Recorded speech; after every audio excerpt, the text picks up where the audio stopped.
Hey, this is Andy Powell of Wishbone Ash, and you're listening to the Total Kit Car on YouTube. Hi, my name's Steve Holt, editor of TKC Mag and totalkitcar.com. Welcome along to another in our Total Kit Car History Files series. And another good one. I always say that, but this one is a good one, genuinely good one. It's kind of the sister. I wouldn't call it a part 2 or anything like that, but it's kind of a sister voiceover to the one we did on John Barlow recently. And I now realise that these aren't in chronological order, so you're going to have to search for that one. But you will find it. And it's a company called JBA Engineering, which is why it's linked with John.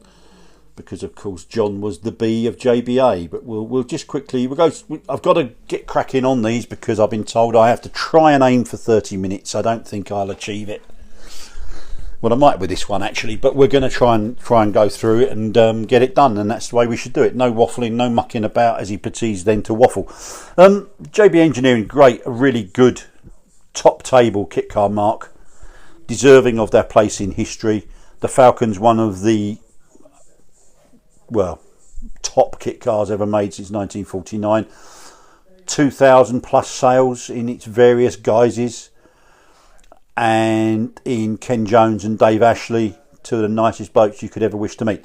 Let's just start at the beginning really, but and cover their 22-year history. Unbelievably, and I worked it out the other day, that they've been gone for 21 years. They've been gone for almost as long as they were in existence, and they seem like an institution for the industry while they were around. So it's amazing how time flies. But anyway, it was they all worked at Leyland Motors, which was the bus and truck arm of British Leyland up in Leyland in Lancashire, where they all hail from. We'll start with Barlow. He designed the Falcon Roadster, which was the first incarnation of the Falcon. But he left soon after to set up first Top Form Engineering, which specialised with his wife Anne in restoring Jaguar XJ6s and producing GRP panels for them, or parts for them, such as new bonnets, new wings, flared wings, front splitters, rear diffusers, that sort of thing, which was all the rage in the early 80s. But that left Ken Jones and Dave Ashley, the J and the A, to continue running JBA, which they did pretty successfully until in 2004 they decided they wanted to retire. And I should actually sort of landmark this one really. I'm recording this in late September 2025. And when the Falcon Roadster appeared, it caused quite a stir really, and it's just a quality traditional roadsters. At that time the industry was awash with traditional roadsters. We've always been very fond of that style of car in our industry. I guess the obvious sort of reason for that would be the Morgan Motor Company and the quality products that they produce, and the long waiting lists, and sometimes people finding them sort of out of reach financially. And that sort of was the sort of reason that sparked a lot of kit car companies producing traditional roadsters. But the Falcon was one of the most successful. There's no two ways about that really. So when John left, Ken and Dave from their Standish near Wigan base pressed on. Now the first dozen Falcons, which was known as the Roadster then, I think they had steel bodies with glass fibre wings. After I think about a dozen, the body style was switched to a sort of all aluminium body, including doors, but still retaining GRPs used for the wings. I remember the Roadster. Now it's easy to sort of think that all the Roadsters are the same, and there is definitely a deliberate family resemblance, but that's not the case. We'll go through each model here and we'll try and highlight as best we can which the differences between them, and give an approximate sales figure, sort of guesstimate. And I'm always conscious to pay respect in these videos where there's an owners club, and with the JBA owners club are a great bunch. They are really enthusiastic. They love their cars. Indeed, I don't think I've ever seen a badly built JBA Falcon. I really haven't, and that says a lot.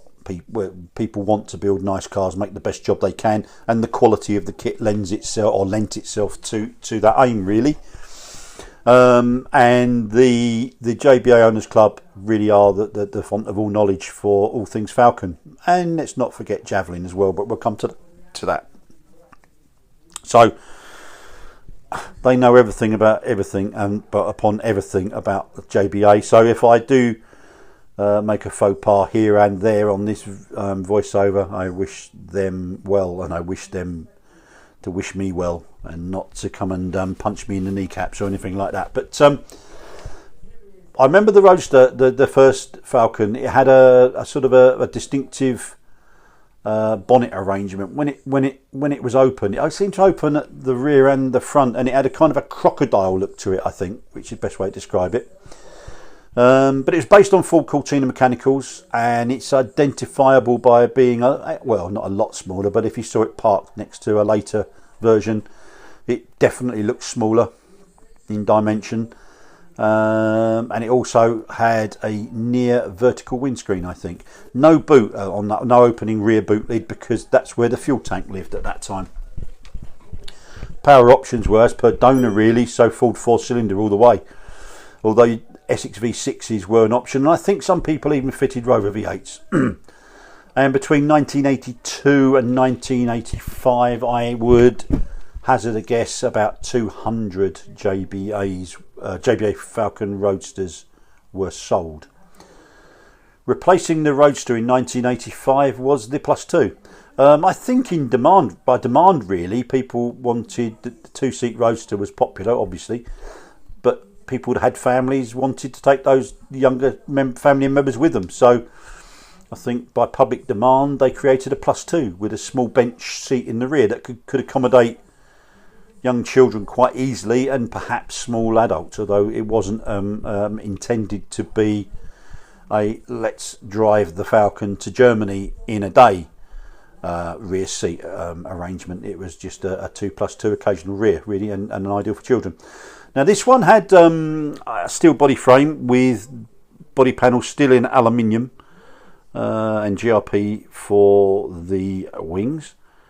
It also had an opening boot lid. They rearranged that kit so that the boot lid opened sort of conventional boot lid type style, and you could put stuff in from the rear.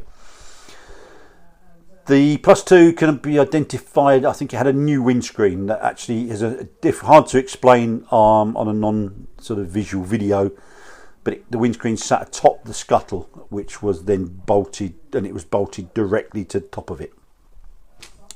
Bonnet was now a more conventional sort of traditional Roadster centre hinged affair, and you could open both sides of that bonnet. But the donor vehicle remained full Cortina. This one sold very well, about 370. Dave Ashley told me once. 1985 to 1998 was that car's availability. So in 6 years of existence, that company's up to nearly 600 kit sales. Good going by any stretch of yardstick, really. 1988 came the Sports, which was a return to a two-seater configuration. And as the name implies, this was intended to be more sportier looking, hence the name. And it was definitely lower, more squat, more of a sort of more, I guess, an aggressive stance, if that's the right word, and smaller. And it was notable for being the first Falcon to feature what JBA Engineering called the CBU. That's not something down your local infirmary. That's actually what they described as a central body unit.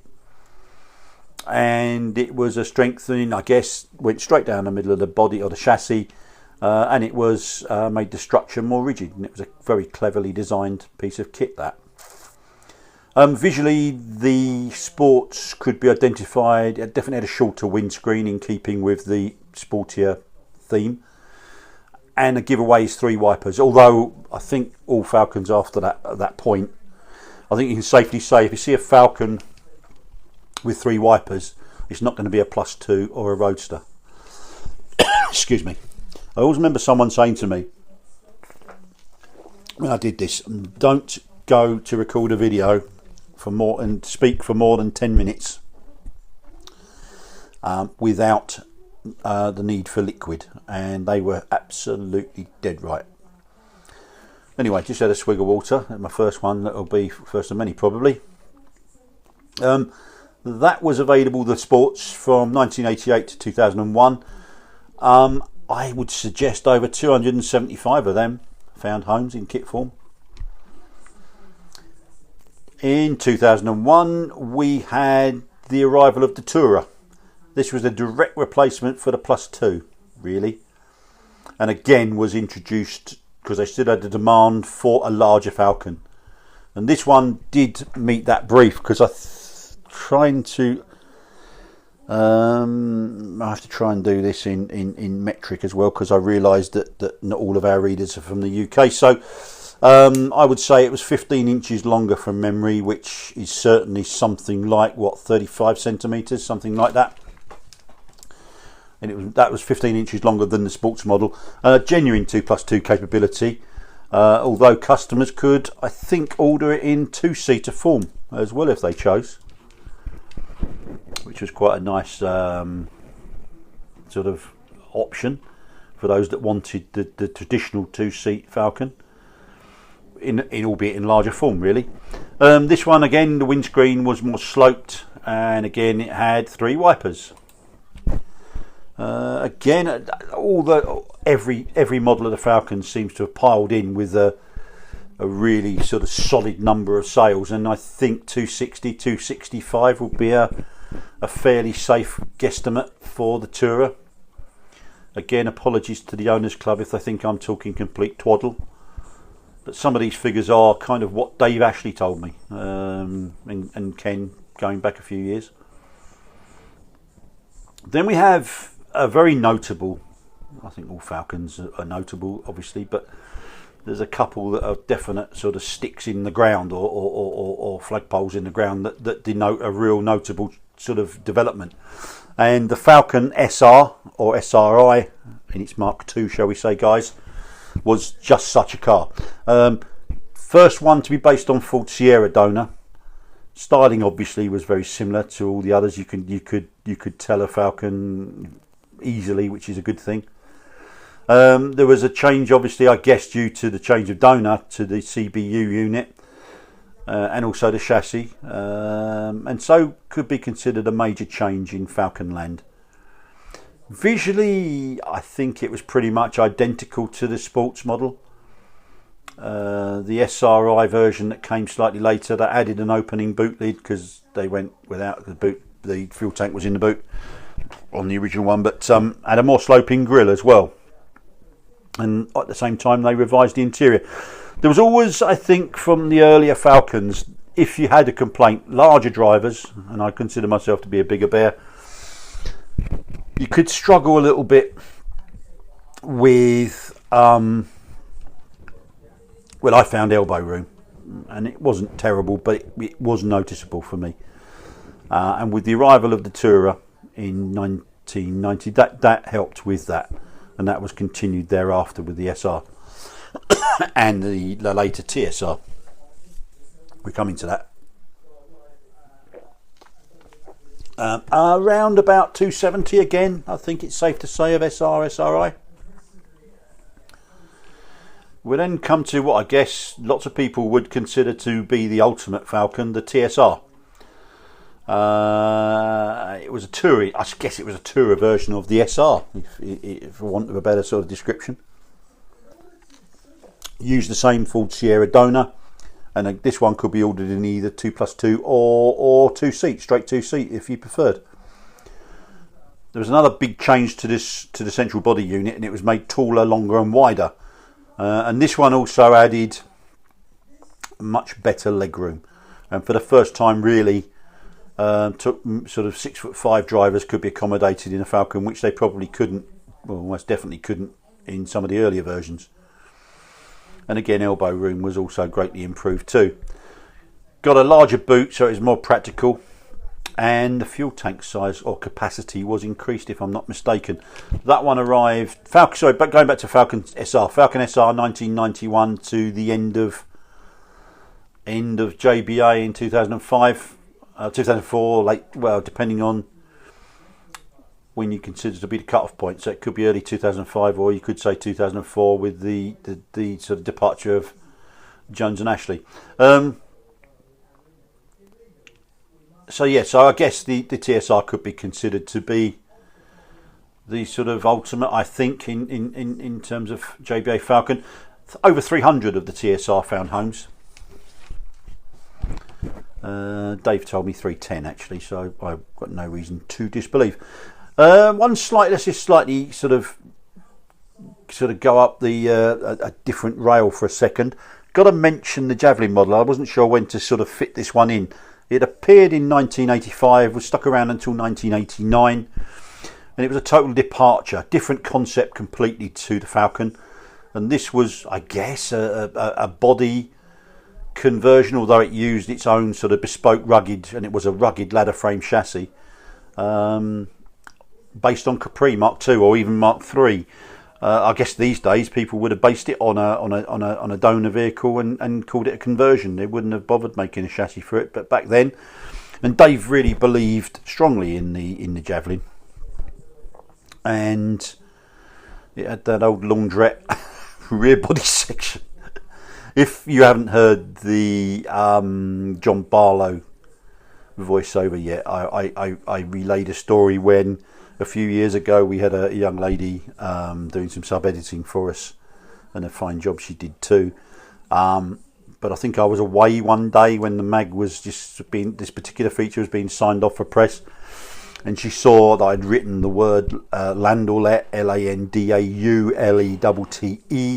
figured that I'd made a spelling faux pas, and I couldn't, and I just got laundrette spelt wrong, and she changed it to laundrette, so that was quite embarrassing. But so we'll say that the Javelin had a laundrette rear body section. It was much more actually than a Capri with a roof chop. It was a complex build though, and as I said, it was Dave Ashley's baby really. And I think in the 4 years they've made 55 of those, perhaps certainly over 50. Never, in no way, was it a rival in terms of sales performance to the all-conquering Falcon, really. It was late 2003 when Dave Ashley announced at a show, maybe the Exeter show that year, which was October, November, and he announced that he and Ken had decided to retire, and they were looking for a suitable buyer to take the mark forward into the future. And I no doubt that those 22 years they'd had a really good go. They'd been absolutely brilliant representatives for themselves, the company, and the kit car industry, and just really nice guys. I can hand on heart say that Dave and Ken were just lovely guys. I had the pleasure of some social evenings in hotels after shows with them, and they were just really good company. So it was quite a notable thing for them to announce that they were sort of wanting to depart the scene. Anyway, within a few months into 2004, the spring of 2004, I think they sold the JBA operation to a nice chap called Tim Banwell, and they'd agreed to stay on to facilitate a smooth sort of changeover of owners. Tim continued to trade from their base in Standish, however. And speaking to Tim at that period, he was a really nice chap. He understood the market. He had his own ideas on what he wanted to do, but he saw it as the old sort of cliche that if it ain't broke, don't fix it, and he kind of had a good base on which to build. But for whatever reason, he was gone within a year. He decided to move on to pastures new. I pass no judgment on that. That's just what happened, really. And I've heard that some people have said that post Dave and Ken, there were no JBA Falcons were sold or any kits, in fact. So I don't know if that's true or not. but Tim was certainly a nice chap. And whenever I spoke to him over the period that he had the company, he was always enthusiastic about it. But whether an alternative business opportunity came along, who knows? And it's 2005 when the JBA shutter doors in Standish in Lancashire near Wigan closed for the final time, which was a sad day really for a great mark. Although the story doesn't end there. Interestingly, about 6 years later, a hitherto JBA Falcon owner, a guy called Bill Wilcock, a Norwich-based businessman, very successful businessman in Norfolk, announced that he was going to bring out a new version, revised version of the Falcon, and he intended to base it on BMW 3 Series E36 from memory, although he said that the 46, the later variant, could also be used as a donor. He began developing that car, I think, in 2008. His main business was security shredding and a recycling operation, I think, and he was very successful at that. Really nice chap. Drove his demonstrator, which appeared in 2011. I was very impressed with it. Based on BMW, as I said, it was a really good car, and it seemed set fair for the future. There was no connection, as far as I'm aware, between Bill's JBA Motors and the old JBA Engineering. He had his son Matt, really nice young lad. He was kind of in charge or running the JBA Motors arm, and they seemed to be doing very well. They were getting plenty of inquiries. I think they'd sold a few in kit form, and I don't know whether it was due to the success really of Bill's mainline business that forced sort of the premature end of JBA Motors. I don't know. He based his Falcon BMW, shall we call it. It was more akin in visual terms, I think, to the original JBA Roadster, the Barlow car. But it used the same windscreen mounting method as the Plus 2 of 1998 that affixed to the top of the scuttle. And I really had a lovely afternoon touring the Norfolk lanes in Bill's demo car. I rated it highly. As I said, I'm not sure how many he produced, but it wasn't many, unfortunately, but it deserved to sell more. But just to sort of round up, I'm a big fan, remain a big fan of Dave Ashley, Ken Jones. Not spoken to those guys for ages, and I hope they actually, someone makes them aware of this voiceover. Not sure if Dave or Ken, definitely not Ken, would be kind of an interweb fan. I don't think they were fans of new technology, but I hope someone points a phone at them and lets them listen to this, because it's meant with sort of real respect for them and what they achieved. Ken was a real craftsman, actually. Dave tended to look after the admin and marketing, although he was a dab hand in the workshop when he needed to be, of course, as well. I can't recall how many examples of the Falcon I've driven over the years. Lots. Certainly double figures. JBA Engineering always presented beautifully prepared demonstrators. That was very notable from them. And I think there's a reason why their customers love them. And indeed why I've never seen a badly built scruffy Falcon, as I said earlier. And thanks to the JBA Owners Club, you'll find them at all the W's, jbaoc.org.uk, and you can read all about all things Falcon there. They really do a great job keeping that name alive and guarding the company's well carved out legacy, really. Lovely bunch of folks too. So I hope you've enjoyed that one, and looks like I've achieved my 30-minute aim, which will please Neil. I hope you enjoy looking at some of the photos Neil's put with this one. I hope you enjoyed the subject matter indeed. And wherever you are in the world, I'm hoping you're having a really great day. Thank you so much, sincerely, for visiting our channel and giving us a time of a very valuable part of your day. It really is appreciated. I'm going to have a little nag. Less than 30% of viewers to this channel subscribe. If you subscribed, I'll be eternally grateful. It helps us more than you will ever know. But the best bit of all is it doesn't cost you a penny. I'm not even going to say it's costing you 1 penny. It's absolutely free. And if you got this far, it's the least you can do, surely, because even if you were looking for a curry recipe or how to shampoo your dog, and you've ended up with this in your feed, I'd like to think that you found it quite fascinating, our look at one little tiny element of the UK's kit car industry's history. So if you could also hit the like button on the way out, I'll be very grateful for that too. Anyway, I'll see you again soon, I hope, and have a great day. See you down the road. Steve Hull, over and out.